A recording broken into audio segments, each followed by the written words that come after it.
ये कहानी है रामपुर गांव में रहने वाले एक छोटे से परिवार की। उस परिवार में पति पत्नी और उनके 2 बच्चे थे, जिनका नाम नीलू और शालू था। उनके पिता एक मेहनती और ईमानदार किसान थे। उनका गांव में सब्जियों का एक बड़ा कारोबार था। उनकी उगाई गई सब्जी बहुत अच्छे दाम में मार्केट में बिकती थी और अच्छी कमाई होती थी, जिससे वो अपने दोनों बच्चों को प्राइवेट स्कूल में पढ़ाई के लिए भेजते थे और उन्हें कभी किसी चीज की कमी महसूस नहीं होने देते थे। जितने पैसे चाहिए दे देते थे। उन दोनों के बच्चे पढ़ाई में बहुत होशियार थे।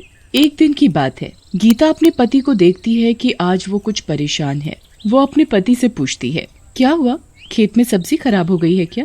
नहीं, सब्जी तो सही है, लेकिन सब्जियों के दाम गिर गए हैं। जो मिलना चाहिए वो मिल नहीं रहा, और ऊपर से कोरोना वायरस के चक्कर में माल बाहर कम जा रहा है। इस चक्कर में ग्राहक भी पहले से कम हो गए हैं और उगी हुई सब्जी खेत में पड़े पड़े सड़ना चालू हो गई है। कुछ नहीं होता, सब सही हो जाएगा, बस कुछ वक्त की बात है। फिर रमेश खाना खाकर सो जाता है और सुबह उठता है तो उसकी पत्नी गीता रमेश को बताती है कि सरकार ने कोरोना वायरस के चलते पूरे देश में कुछ महीनों के लिए लॉकडाउन घोषित कर दिया है। सभी स्कूल, ऑफिस, रेल और बहुत सारी सेवाएं भी बंद कर दी हैं। अब कोई भी एक शहर से दूसरे शहर में नहीं आ जा सकता।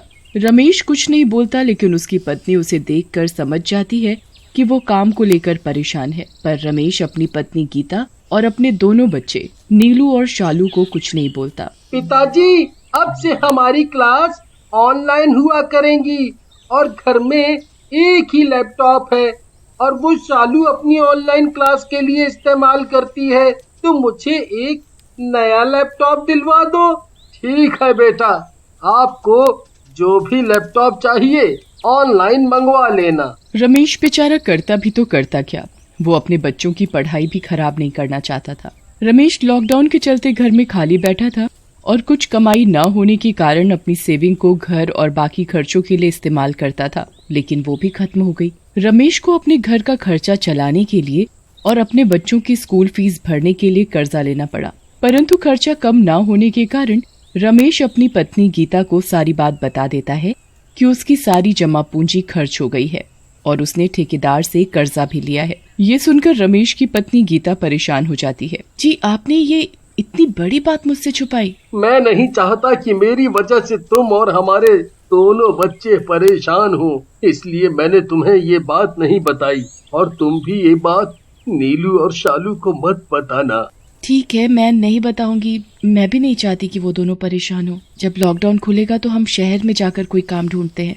क्या काम ढूंढ लेंगे? अच्छे अच्छे लोगों के काम ठप पड़ गए हैं और बहुत सारे लोगों की नौकरियां चली गई हैं। हमें कहाँ काम मिलेगा? अरे, काम ढूंढने से मिलता है, कोई ना कोई काम तो मिल ही जाएगा। ऐसे ही बैठे रहे गांव में तो कुछ नहीं होगा। गीता अपने पति रमेश से जिद करती है और उसे शहर जाने को बोलती है। हम दोनों अपने शहर चलते हैं और वहाँ कुछ कमाई करके यहाँ अपने बच्चों को भेजते रहेंगे।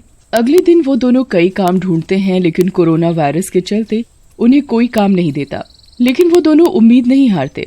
पर फिर भी कई दिन बीत गए और उन्हें कोई काम नहीं मिला। उनके पास जितने भी पैसे थे सब खत्म हो गए और वो थक हार के अपने गांव के लिए वापस जाने के लिए तैयार हो गए। जब बस स्टैंड पर पहुंचे तो वहां उन्हें एक आदमी मिला। उस आदमी ने अभी अपना एक नया बिजनेस स्टार्ट किया था। वो उनसे पूछता है कि तुम्हें कोई काम चाहिए? वो तुरंत हाँ कर देते हैं। रमेश उस आदमी से पूछता है कि किस चीज का काम है और हमें क्या करना होगा। मेरा नाम राकेश है और मैंने अभी एक सैनिटाइजर की फैक्ट्री खोली है। मुझे उसके लिए कुछ मजदूर चाहिए। ठीक है, पर कितनी तनख्वाह देंगे आप? 100 रुपए दिन का। 100 रुपए में हमारा गुजारा कैसे होगा रोज का? और हमें बच्चों की फीस भी देनी है। हो जाएगा, हम थोड़ा कम खा लेंगे। गांव में तो इतने भी नहीं मिलेंगे। जब रमेश ने काम पर जाना चालू किया तो उसे कुछ सही नहीं लग रहा था और उसने देखा कि ये आदमी हमसे नकली सैनिटाइजर बनवाता है और मार्केट में ऊंचे दामों पर बेचता है। रमेश एक ईमानदार और मेहनती आदमी था। उसने उस आदमी की शिकायत पुलिस में कर दी और वो आदमी जेल चला गया। अब रमेश फिर से बेरोजगार हो गया और रमेश के पास जितने भी पैसे थे वे खत्म होने वाले थे। घर में राशन भी नहीं था और कोरोना वायरस और लॉकडाउन के चलते लोगों ने सामानों के दाम बहुत बढ़ा दिए थे।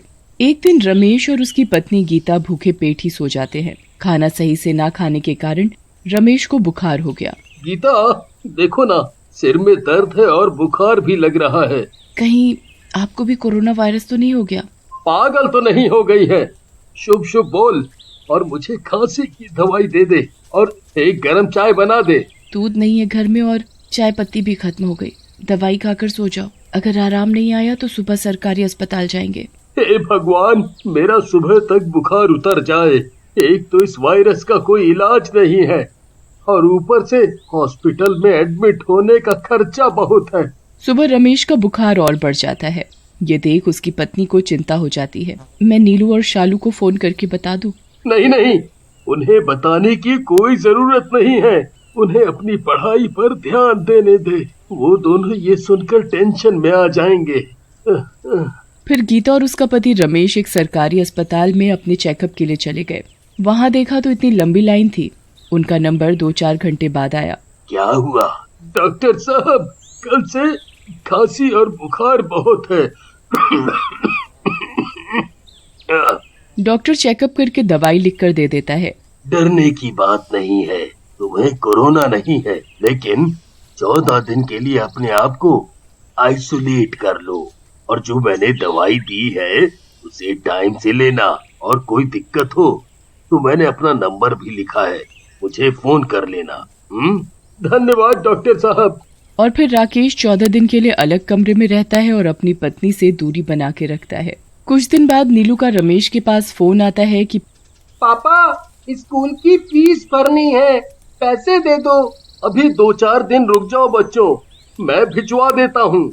लेकिन नीलू अपने पापा की आवाज सुनकर पहचान जाता है कि पापा किसी टेंशन में है और नीलू अपनी मम्मी को फोन करता है और अपनी कसम देकर सारी बात पूछ लेता है। नीलू की मम्मी उससे बहुत प्यार करती थी, इसलिए उसकी मम्मी ने अपने बेटे को सारी बात बता दी। तुम्हारे पापा का काम सही नहीं चल रहा और सारी सेविंग भी खर्च हो गई है। हमने ठेकेदार से कर्जा भी लिया है और हम दिल्ली काम ढूंढने आए हैं। और तुम्हारे पापा को बुखार है, उन्हें डॉक्टर ने 14 दिन के लिए आइसोलेशन में रखा है। नीलू अपने मम्मी पापा से नाराज हो जाता है। इतनी बड़ी बात हो गई और आपने हमें बताया भी नहीं। क्या हुआ है? नीलू सारी बात अपनी बहन शालू को बता देता है। कुछ दिन बाद रमेश की तबीयत सही हो जाती है। मैंने नीलू और शालू को सब बता दिया है। नीलू ने मुझे अपनी कसम दी थी और आपको पता है मैं उसकी कसम झूठी नहीं खाती। लगता है यहाँ हमें कोई काम नहीं मिलेगा। रमेश और गीता एक दूसरे से बात कर ही रहे थे, तभी नीलू का फोन आ जाता है। पापा, मुझे मम्मी ने सब बता दिया है। आप दोनों कल सुबह बस पकड़ के घर आ जाना, मैंने टिकट बुक करा दी है। अगले दिन रमेश और उसकी पत्नी गीता अपने घर के लिए बस पकड़कर चल देते हैं। नीलू, क्यों ना मैं लोगों को ऑनलाइन डांस और कुकिंग क्लास दूं? ये तो बहुत अच्छा आइडिया है। मैं भी लोगों को ऑनलाइन मैथ की क्लास दूंगा। रमेश अपनी पत्नी को लेकर घर के लिए वापस निकल जाता है और अगले दिन वो दोनों सुबह घर पहुंच जाते हैं। नीलू अपने पापा को कुछ पैसे देता है। ये कहाँ से लाया नीलू? पापा, ये मैंने और बहन ने कुछ पैसे जमा किए हुए थे, आप ले लो। और हमने ऑनलाइन क्लासेस चालू कर दी हैं। उस टाइम बाद उसके भी पैसे मिल जाएंगे। आपको चिंता करने की कोई जरूरत नहीं है। नीलू और शालू दोनों ने अपनी ऑनलाइन क्लासेस चालू कर दी। कुछ महीने बाद उनको उनकी ऑनलाइन क्लास से पैसे मिलने भी चालू हो गए। अब आपको पैसे को लेकर चिंता करने की जरूरत नहीं है पापा। नीलू और शालू दोनों ऑनलाइन क्लासेस देकर पैसे जोड़ते हैं और मिलकर गांव में अपने पापा के लिए एक नई राशन की दुकान खुलवा देते हैं।